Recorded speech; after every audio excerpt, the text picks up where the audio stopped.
바로 시작합시다. 안녕하세요. 순환 2대 보겠습니다. 하근찬 선생의 순환 2대, 즉 2대, 2 제너레이션, 2대에 걸쳐서 순환을 겪는다는 이야기. 단편 소설이고요. 그러니까 이제 가족사적인 어떤 순환을 그대로 표현한. 아버지는 일제강점기에 징용으로 끌려가서 팔을 잃고, 아들내미는 6.25에 징집당에 가가지고 다리를 잃고 돌아온다는.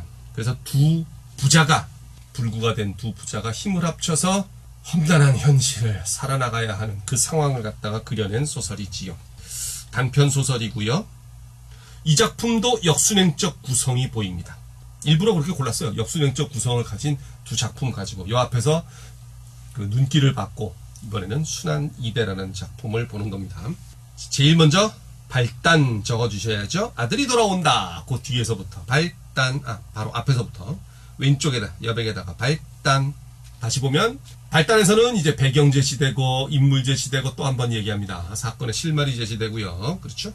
고향으로 돌아오는 아들을 마중하러 가는 아버지 모습이 보이지요. 아들이 돌아온다.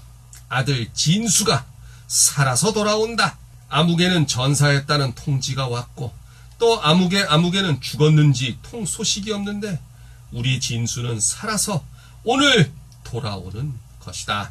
얼마나 기쁘겠어. 생각할수록 어깨바람이 날 일이었다. 신바람이 난다는 얘기죠. 그래 그런지 몰라도 박만도는 여느 때 같으면 아무래도 한두 군데 앉아 쉬어야 넘어설 수 있는 용머리제를 단숨에 올라채고 만 것이다. 단숨에 올라채고 만 것이다. 기쁨 적어주시고요. 가슴이 펄럭거리고 허벅지가 뻐근했다. 그러나 그는 고갯마루에서도 쉴 생각을 하지 않았다. 빨리 가서 보고 싶은 마음 때문이죠. 들 건너 멀리 바라보이는 정거장에서, 이게 기차역을 말하는 겁니다. 예전에는 정거장이라고 그랬어요. 연기가 몰씬 피어오르며 삑 하고 기적소리가 들려왔기 때문이다. 아들이 타고 내려올 기차는 점심때가 가까워서야 도착한다는 것을 모르는 바 아니었다. 해가 이제 겨우 산 등성이 위로 한 뼘가량 떠올랐으니 아직 이른 아침이다 이거지. 오정이 되려면 아직 차례가 먼 것이다. 그러나 그는 공연히 마음이 바빴다. 기쁨 때문만도 아니고 그 기쁨, 설렘, 기다림 등등 여러 가지가 복합적으로 작용을 한 거겠죠. 까짓것 잠시 앉아 쉬면 뭐 할 끼고 손가락으로 한쪽 콧구멍을 찍 누르면서 팽 하고 마른 코를 풀어 던졌다. 토속적인 표현이네요. 토속적인 인간형이네요. 그죠? 그리고 휘청휘청 고갯길을 내려가는 것이었다. 내리막은 오르막에 비하면 아무것도 아니었다. 쉽다 이었지. 배고 팔을 흔들어 치면 절로 굴러 내려가는 것이다. 이렇게 되면 그냥 저절로 다리도 움직이면서 굴러간다 이것이. 그런데 만도는 오른쪽 팔만을 앞뒤로 흔들고 있었다. 요 문장 묶음표 합시다. 만도는 오른쪽 팔만을 앞뒤로 흔들고 있었다. 불구의 몸이다 이겁니다. 불구의 몸 적어주시고, 왼쪽 팔은 조끼주머니에 아무렇게나 쑤셔놓고 있는 것이다. 팔이 없어. 3대 독자가 죽다니 말이 되나. 3대 독자인데 전쟁에 끌려나갔다고? 어쨌든 그것까지 따질 수는 없고 일단 봅시다. 살아서 돌아와야 일이 옳고 말고.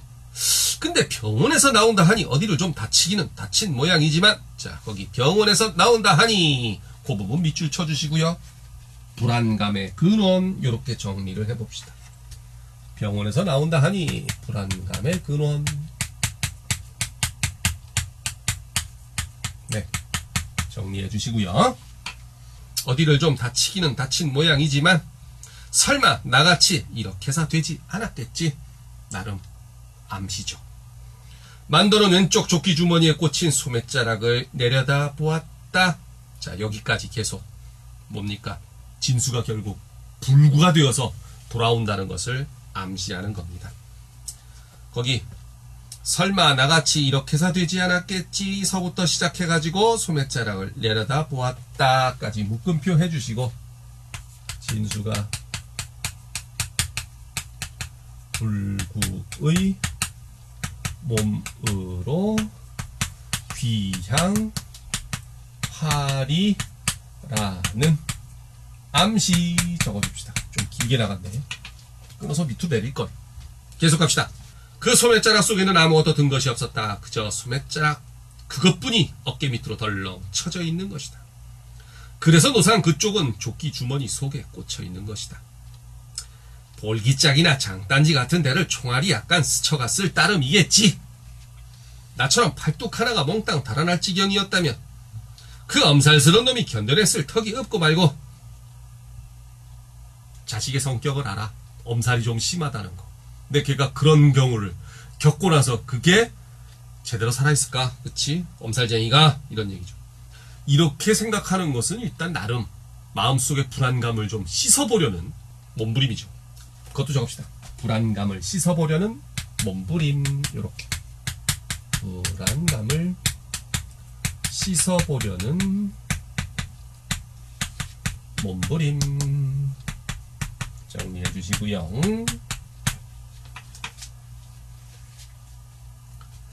슬며시 걱정이 되기도 하는 듯 그는 속으로 이런 소리를 주워 섬겼다.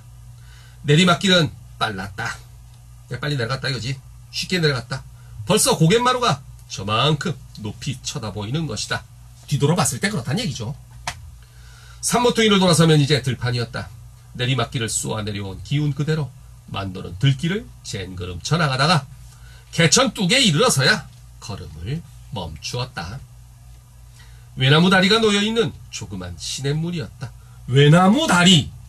이 외나무 다리 말이에요. 그냥 절벽에 우리 애니메이션들 보면 양쪽 절벽에 띵 하고 통나무 하나 걸쳐있는 그런 외나무 다리가 아니야. 우리 전통적인 외나무 다리는 받침대를 여러 개 X자로 이렇게 막 박아놓고 쭉 길게 이은 거거든요. 사진으로 보여드릴 테니까 잠시 기다려주시면 이제 화면에 뜰 겁니다.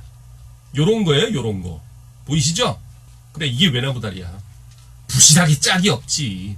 그래서 이걸 어떻게 장마철이나 이런데 비 많이 내려오면 다 쓸려 내려가 버린다니까. 그럼 또 만들어 놓고 또 만들어 놓고 뭐 이런 거예요. 허술하기 짝이 없죠. 자, 본문 들어갑시다. 한여름 장마철에는 들어설라 치면 배꼽이 묻히는 수도 있었지만은 요즘 밖엔 무릎이 잠길 듯 말 듯한 물인 것이다. 가을이 깊어지면서부터 물은 밑바닥이 환히 들여다 보일 만큼 맑아져갔다. 소리도 없이 미끄러져가는 물을 가만히 내려다보고 있으면 절로 입뿌리가 시려오는 것이다. 만도는 물 기슭에 내려가서 쭈그리고 앉아 한 손으로 고이춤을 풀어 헤쳤다. 오줌을 찍 갈기는 것이었다. 아까 한쪽 손가락으로 코 막고 팽 마른 코 풀어 헤치는 것도 그렇고 풀어 제치는 것도 그렇고 지금 아무데서나 사람들 없다고 오줌을 찍 갈기는 것도 그렇고 좀 뭐랄까 범속한 성격이야. 거울면처럼 맑은 물 위에 오줌이 가서 보글보글 끓어오르며 뿌연 거품을 이루니 여기저기서 물고기떼가 모여들었다. 제법 엄지손가락만한 만식한 피레미도 여러 마리였다. 그 한 바가지 잡아서 회쳐놓고 한 잔 쭉 들이켰으면 이거 명 단축시키는 길입니다. 민물고기는요 기생충이 많아가지고 회로 먹으면 큰일 나요. 요새 그 민물고기는 회로 못 먹습니다. 바닷물고기도 꺼려지는데. 그래서 옛날에는 강가에 사는 사람들이 이렇게 민물고기를 회로 많이 먹어가지고 명이 짧았죠. 디스토마라고 하는 기생충 때문에 말이지. 자, 갑니다. 군침이 목구멍에서 꿀꺽하였다. 고깃대를 향해서 마른 코를 팽팽 풀어던지고 또 역시 코 푸는 게 일인가 보고. 그는 외나무 다리를 조심히 딛는 것이었다. 얼마 길이가 되지 않는 다리였으나 아래로 물을 내려다보면 제법 어찔하기도 했다. 그는 이 외나무 다리를 퍽 조심하는 것이다. 언젠가 한번 읍에서 술이 꽤 돼가지고 요런 경우가 이제 과거로 돌아가는 거 아니야, 그지? 흥청거리며 돌아오다가 물에 굴러 떨어진 일이 있었던 것이다. 지나치는 사람이 없었기에 망정이지 누가 보았다면 큰 웃음거리가 될 뻔했었다. 밤늦은 시간이니까 말이죠. 아닌가? 낮인가? 아, 읍에 나갔다가 술이 꽤 돼가지고 돌아왔다 이거지. 밤은 아니었겠구만. 발목 하나를 약간 접쳤을 뿐 크게 다친 데는 없었다. 이른 가을철이었기 때문에 옷을 벗어 뚝에 늘어놓고 말릴 수는 있었으나 햇빛이 있었으니까 말리겠죠. 여간 창피스러운 것이 아니었다. 왜? 옷이 말짱 젖었다거나 옷이 마를 때까지 빨가벗고 기다려야 한다거나 해서가 아니었다. 팔뚝 하나가 몽땅 잘라져 나간 흉한 몸뚱어리를 하늘 앞에 드러내놓고 있어야 했기 때문이었다. 지나치는 사람이 있을라 치면 하는 수 없이 물속으로 뛰어들어가서 얼굴만 내놓고 앉아있었다. 그 몸뚱아리를 보여주기 싫어서. 물이 선뜻해서 아래턱이 덜덜거렸으나 오그라붙은 사타구니깨를 한 손으로 꽉 움켜쥐고 버티는 수밖에 없었다. 그때 일을 생각하면 지금도 곧 웃음이 터져나오는 것이다. 하늘로 쳐들린 콧구멍이 연신 벌름거렸다. 요런 것들은 희화적인 묘사예요. 우스꽝스럽게 표현하는 거죠. 희화적 인물 묘사. 그렇지. 순박한 성격, 범속한 성격이다. 이런 이야기지요. 개천을 건너서 논두렁길을 한참 부지런히 걸어가노라면 읍으로 들어가는 행길이 나선다. 도로변에 먼지를 뿌옇게 덮어쓰고 도사리고 앉아있는 초가집은 주막이었다. 만도가 읍에 나올 때마다 꼭 한 번씩 들르고 하는 단골집인 것이다. 이 집 눈썹이 짙은 여편네와는 예사로 농을 주고받는 사이였다. 술방 문턱에 들어서면서 만도가 서방님 들어가신다 하면 여편네는 아이 문둥아 어서 오너라 하는 것이 인사처럼 되어 있었다. 만도는 여간 언짢은 일이 있어도 이 여편네 궁둥이 곁에 가서 붙어 앉으면 속이 저절로 쑥 내려가는 것이었다. 요건 좀 표현이 거시기하네요. 왜냐? 여간이라고 하는 부사는 이게 부정문과 어울리는 부사거든요. 긍정문에서는 잘 쓰이지 않습니다. 여간 뭐뭐 하지 않았다. 여간 뭐뭐 하지 못하다. 이런 식으로 쓰는 건데 말이지. 뭐 작가가 쓰겠다는데 할 말 없지만. 주막 앞을 지나치면서도 만도는 술방문을 열어볼까 했으나 방문 앞에 신이 여러 켤레 널려있고 방 안에서는 지금 웃음소리가 요란하기 때문에 손님이 있구만요. 돌아오는 길에 들르기도 하였다. 그 다음 신장로에 나서면 금시 읍이었다. 만도는 읍 들머리에서 들어가는 입구 어귀에서 잠시 망설이다가 정거장 쪽과는 반대되는 방향으로 걸음을 놓았다. 장거리를 찾아가는 것이었다. 진수가 돌아오는데 고등어나 한 손 사가지고 가야 될까 아이가 싶어서였다. 장날은 아니었으나 고깃전에는 없는 고기가 없었다. 어물전에 이것을 살까 하면 저것이 좋아 보이고 그것을 사러 가면 또 그 옆에 것이 먹음직해 보이는 것이었다. 한참 이리저리 서성거리다가 이게 자기가 먹고 싶은 것이겠소. 살아 돌아온 아들놈한테 먹이려고 하는 거지. 이게 좋아 보인 거. 저쪽 보면 저게 좋아 보이고. 결국은 고등어 한 손이었다. 고등어 한 손이면 두 마리입니다. 한 손으로 잡을 수, 쥘 수 있을 정도의 마리수니까 두 마리죠. 그것을 달랑달랑 들고 정거장을 향해 가는데 겨드랑이 밑이 간질간질해 왔다. 그러나 한쪽밖에 없는 손에 고등어를 들었으니 참 땄겠다. 어깨 쭉지를 연신 위아래로 이렇게 움직거리는 수밖에 없었다. 정거장 대합실에 들어선 만도는 먼저 벽에 걸린 시계부터 바라보았다. 2시 20분이었다.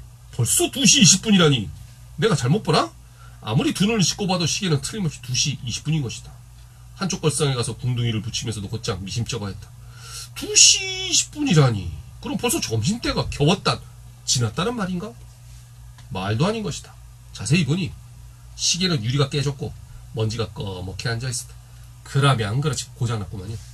엉터리 같다. 벌써 그렇게 되었을 리가 없는 것이다. 여보이서 지금 몇 시인겨? 짠. 맞은편에 앉은 양복쟁이한테 신사한테 물어보았다. 10시 40분이요. 예, 그런겨. 자, 여기서 말입니다. 그래, 경상도 사투리니까. 앞에 몇 시인겨 해가지고 몇이라고 하는 의문사가 있잖아요. 그러면 의문형 어미가 5개통으로 끝납니다. 뭐뭐 했노? 뭐뭐 행겨? 뭐 이런 식으로. 했는겨? 이런 식으로. 근데 만약에 그 의문사가 없다면 아개통으로 끝내요. 밥 묻나? 어데가나? 어데가노? 이게 맞던 거지. 어데라는 의문사가 있으니까. 근데 이제 뭐 했나? 이렇게 되는 거야. 했나? 안 했나? 이거는 의문사가 없으니까. 그쵸? 밥 묻나? 자, 그 다음 갑니다. 만도는 고개를 굽신하고는 두 눈을 연신 껌뻑거렸다. 10시 40분이라 보자. 그럼 아직도 1시간이나 넘어 남았구나. 그는 안심이 되는 듯 후유 하고 힘을 내쉬었다. 권련을 한 개 빼물고 불을 당겼다. 정거장 대합실에 와서 이렇게 도사리고 앉아있노라면 만도는 곧잘 생각히는 일이 한 가지 있었다. 이제 과거로 돌아가려고 하는 준비 중이야. 정거장 대합실, 거기다 동그라미 쳐주시고, 과거 회상의 매개체죠. 회상의 매개체라기보다는 어떤 공간이야, 그쵸? 근데 매개체도 되기도 한다. 그곳에만 들어서면 그런 생각이 나니까. 아까 외나무 다리에서도 과거 생각이 나듯이 말이지. 만도는 곧잘 생각히는 일이 한 가지 있었다. 그 일이 머리에 떠오르면 등골을 찬 기운이 쫙 스쳐내려가는 것이었다. 손가락이 시퍼렇게 굳어져서 마치 이끼 낀 나무 토막 같은 팔뚝이 지금도 저만큼 눈앞에 보이는 듯 하였다. 이게 바로 자기 팔뚝이죠.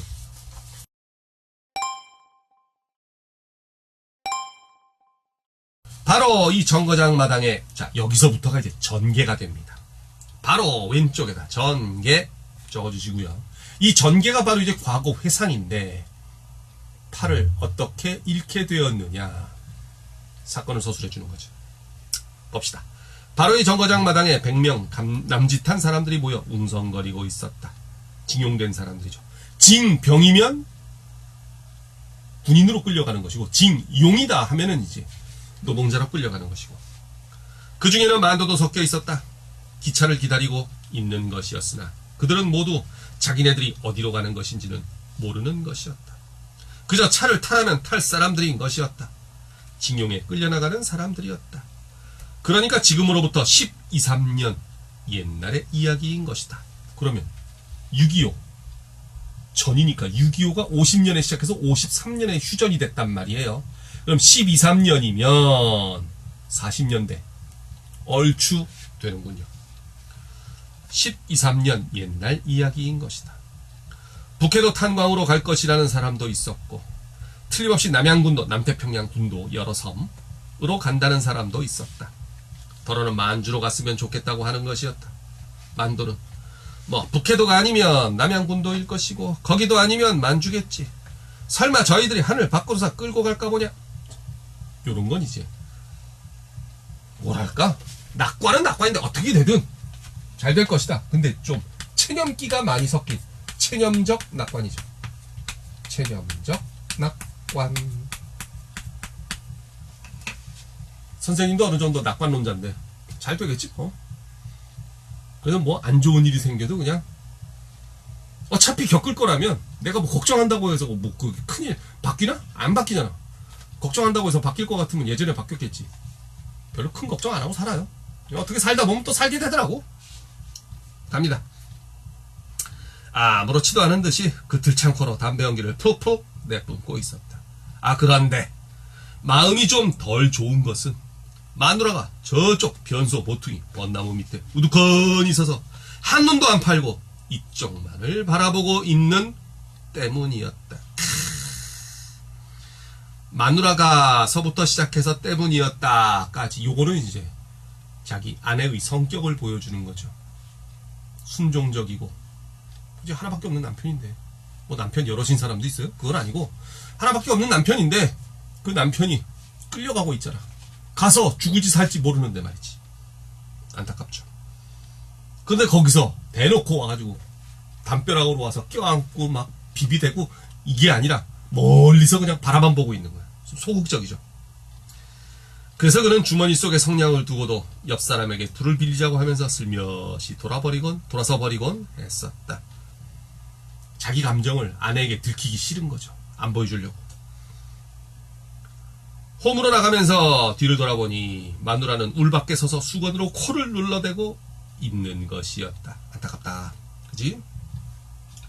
만도는 코허리가 찡했다. 기차가 꽥꽥 소리를 지르면서 덜커덩 하고 움직였을 때는 정말 속이 덜 좋았다. 점점 안 좋아지고 있네요. 그지? 눈앞이 뿌옇게 흐려지는 것을 어쩌지 못했다. 그래, 코허리가 찡했다, 속이 덜 좋았다, 눈앞이 뿌옇게 흐려졌다. 감정이 조금씩 강조가 되고 있어요. 점층적인 표현이 되겠죠. 점층적으로 감정이 변화하고 있습니다. 코허리가 찡했다, 속이 정말 덜 좋았다, 눈앞이 뿌옇게 흐려졌다. 이별의 슬픔 때문에 그렇겠지 당연히. 다음. 그러나 정거장이 까맣게 멀어져 가고 차창 밖으로 새로운 풍경이 휙휙 날아들자 이제 아무렇지도 않아지는 것이다. 굉장히 낙천적이네. 금방 잊어먹어. 안 좋은 건. 오히려 기분이 유쾌해지는 듯 하였다. 단순하기도 하고. 그죠? 그래서 거기 단순하면서도 낙천적인 성격 적어봅시다. 이런 사람이 잘 살아요. 별로. 그 사람들이 보기에는 굉장히 고생스러울 것 같은데 본인은 편해. 단순하면서도 낙천적인 성격. 지가 괜찮다면 괜찮은 거지 뭐. 선생님도 약간 이런 성격인데 말이죠. 그렇다고 단순한 건 아닙니다. 낙천적이긴 해요. 잘 되겠지 뭐. 이런 식으로. 바다를 본 것도 처음이었고 그처럼 큰 배에 몸을 실어본 것은 더구나 처음이었다. 배 밑창에 엎드려서 꽥꽥 팩팩 괴워내는 사람들이 많았으나 배멀미 만도는 그저 고리 좀 띵 했을 뿐 아무렇지도 않았다. 아무렇지도 않았다. 와, 적응력 하나 짱이다. 환경에 잘 적응하고 있습니다. 근데 이 환경에 잘 적응하고 있다는 게 이 표현만 있는 게 아니야. 그래서 동그라미 1번 붙여주시고, 덜어는 하루에 2개씩 주는 뭉칫밥, 주먹밥쯤 되겠죠? 남기기도 했으나 그는, 그러니까 다른 사람들은 그렇게 남기기도 했으나 입맛이 없어가지고 그는 한꺼번에 하루 것을 뚝딱 해도 시원찮았다. 한꺼번에 하루 것을 뚝딱 해도 시원찮았다. 거기는 적응2. 정리되죠? 적응2. 그 다음 모두들 내릴 준비를 하라는 명령이 내린 것은 사흘째 되는 날 황혼 때였다. 제가끔 보찜을 챙기기에 바빴다. 보자기에 싼 짐이죠. 보찜. 만도는 호박 한 덩어리만한 보따리를 옆구리에 덜렁 찼다. 가판 위에 올라가 보니 하늘은 활활 타오르고 있고 뻘겋다 이거죠. 노을 져가지고 바닷물은 불에 녹은 쇠처럼 뻘겋게 우쭐렁거리고 있었다. 지금 막 태양이 물 위로 뚝 떨어져 가는 것이었다. 햇덩어리가 어쩌면 그렇게 크고 붉은지 정말 처음이었다. 그리고 바다 위에 주황빛으로 번쩍거리는 커다란 산이 둥둥 떠있는 것이었다. 무시무시하도록 황홀한 광경에 일동은 딱 벌어진 입을 다물 줄 몰랐다. 만도는 어깨마루를 버쩍 들어올리면서 히야 하고 고함을 질러댔다. 자, 고함을 질러댔다 다음에 비끔 한번 빵 쳐주시고요.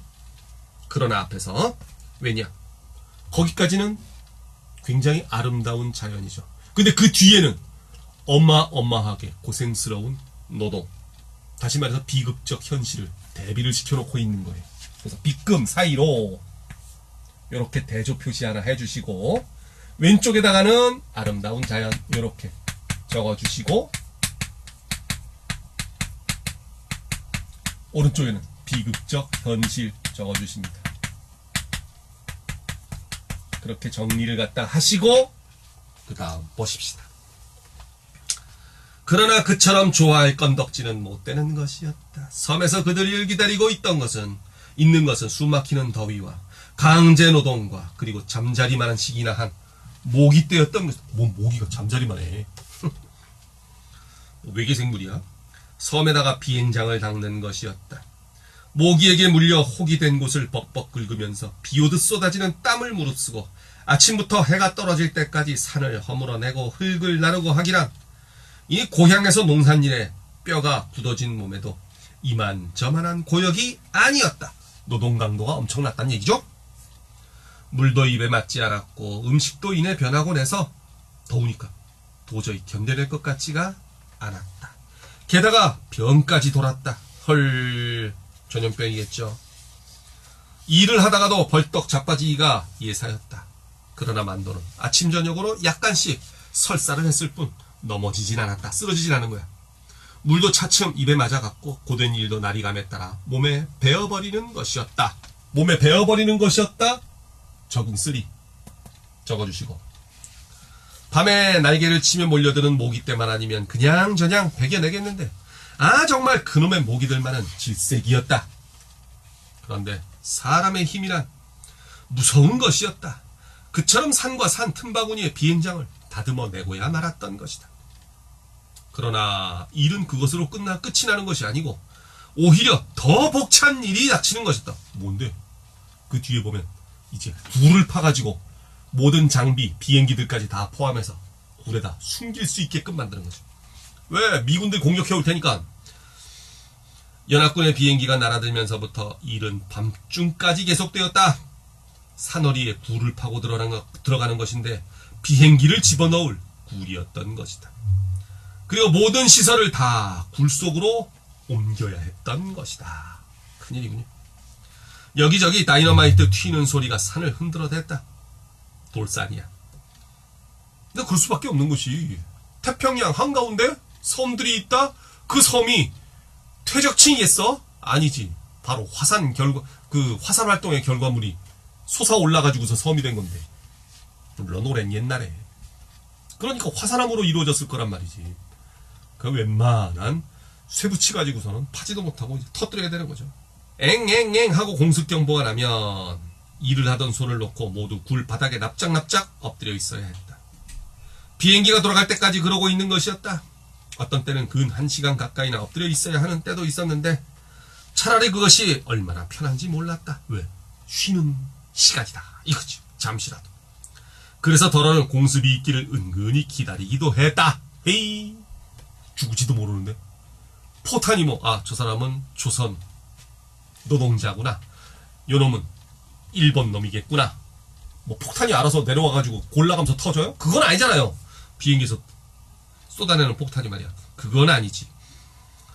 그리고 비행기에서 보는데 그게 조선이라고 일본이라고 구별이 돼? 안 되지. 나란히 세워놔도 구별이 잘 안 될 판인데. 그치? 그런 거죠. 자, 갑니다. 때로는 공습경보의 사이렌을 듣지 못하고 그냥 일을 계속하는 수도 있었다. 그럴 때는 모두 큰 손해를 보았다고 야단뜨렸다. 왜? 그만큼 쉴 수가 없으니까. 어떻게 된 셈인지 사이렌도 미처 불기 전에 비행기가 산등성이를 넘어 달려드는 수도 있었다. 그럴 때는 정말 즐겁을 하는 것이었다. 가장 많이 손해를 입는 것도 바로 그런 경우였다. 만도가 한쪽 팔뚝을 잃어버린 것도 바로 그런 때의 일이었다. 여느 날과 다름없이 굴 속에서 바위를 허물어내고 있었다. 바위 틈서리에 구멍을 뚫어서 다이너마이트 장치라는 것이었다. 장치가 다 되면 모두 바깥으로 나가고 한 사람만 남아서 불을 당기는 것이다. 그리고 그것이 터지기 전에 얼른 밖으로 뛰어나와야 되었다. 만도가 불을 당기는 차례였다. 모두 바깥으로 나가버린 다음 그는 성냥을 꺼냈다. 그런데 웬일인지 기분이 깨름직했다. 불길한 조짐이죠. 적어보세요. 불길한 조짐. 모기에 물린 자리가 자꾸 쑥쑥 쑤시는 것이었다. 급적급적 긁어댔으나 도무지 시원한 맛이 없었다. 그는 이맛살을 찌푸리면서 성냥을 득 그었다.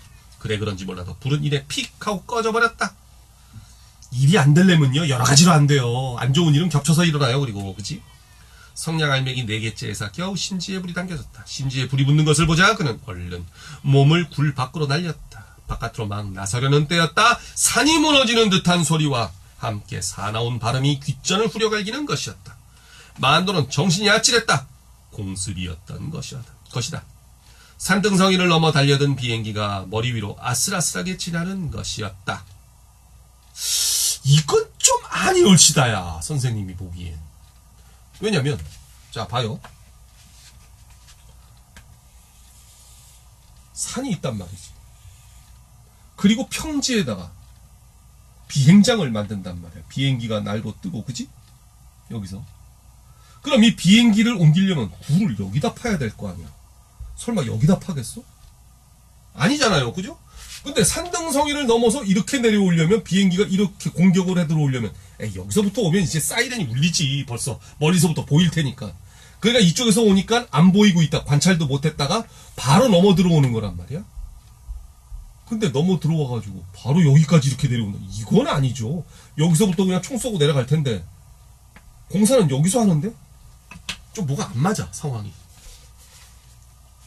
그냥 생각 없이 읽으면 그럴 법하겠다 이렇게 되겠지만 뭔가 좀 상황을 갖다가 제대로 따지고 보면 조금 말이 안 되는 설정이에요. 그렇다 이거죠.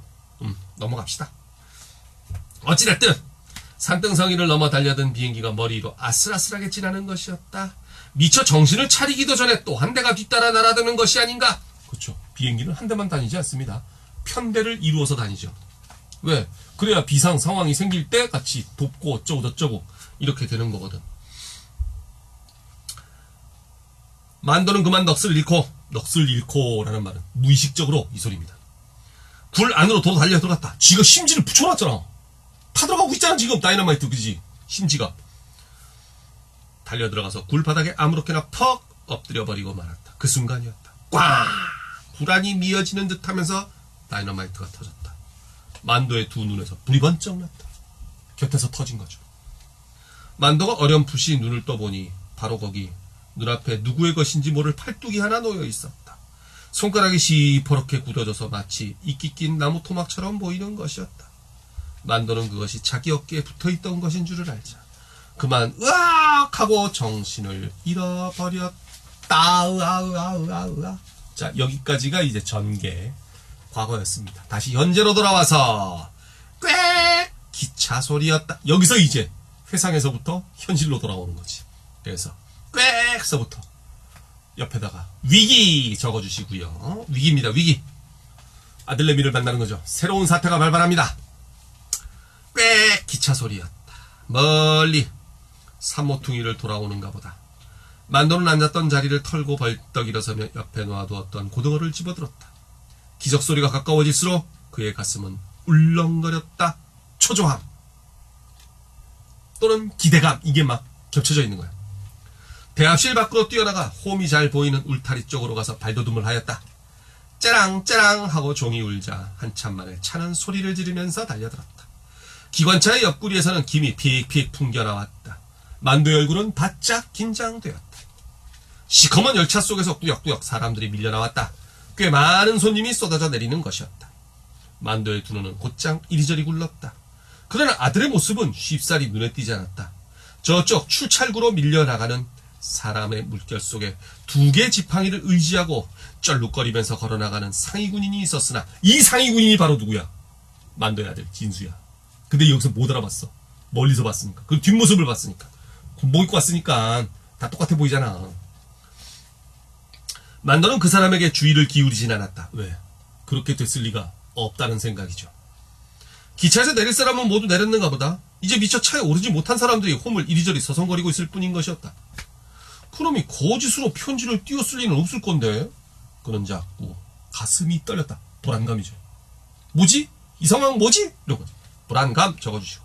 이상한 일이다 하고 있을 때였다. 분명히 뒤에서 아버지! 부르는 소리가 들렸다. 만도는 깜짝 놀라며 얼른 뒤를 돌아보았다. 그 순간 만도의 두 눈은 무섭도록 크게 떠지고 입은 딱 벌어졌다. 틀림없는 아들이었으나 옛날과 같은 진수는 아니었다. 양쪽 겨드랑이에 지팡이를 끼고 서 있는데 스쳐가는 바람결에 한쪽 바지가랑이가 펄럭거리는 것이었다. 불구가 됐군요. 만도는 눈앞이 노래지는 것을 어쩌지 못했다. 한참 동안 그저 멍멍하기만 하다가 코허리가 찡해지면서 두 눈에 뜨거운 것이 핑 도는 것이었다. 눈물이죠. 이건 여러 가지가 복합적으로 작용한 눈물일 겁니다. 안타까움과 착잡함과 그 다음에 아들에 대한 어떤 불쌍함, 그리고 왜 우리 부자한테 이런 험난한 얄궂은 운명을 내려주는지 그런 것에 대한 분노, 울분 다 복합적으로 작용을 하는 거죠. 도는 것이었다.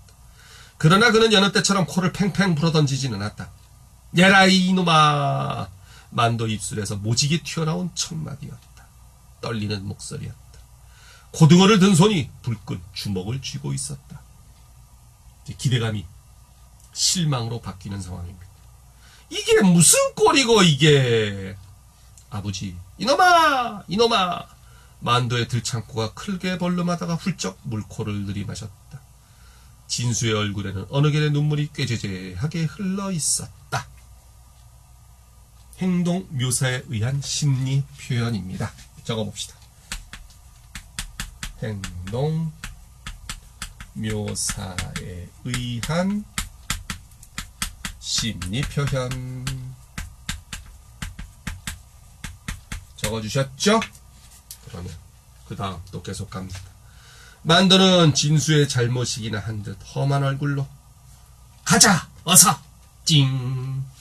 이렇게 데리고 가다가 이제 주막집에 들러서 국수 한 그릇 먹이고 또 가다가 외나무 다리를 두 사람이 건너가지요. 어떻게 건너가느냐? 원작을 읽어보시면 압니다. 여기까지. 자, 이래가지고 대충 우리 그 역수행적 구성의 소설 두 편을 가볍게 앞부분만, 일부분만 살펴봤어요. 그 다음에 이제 또 소설 구성, 인물 제시 방법과 그 다음 시점과 관련된 작품들 또 두 개를 다음에 또 이어서 가보도록 하십시다. 자, 수고했습니다. 다음에 또 봐요.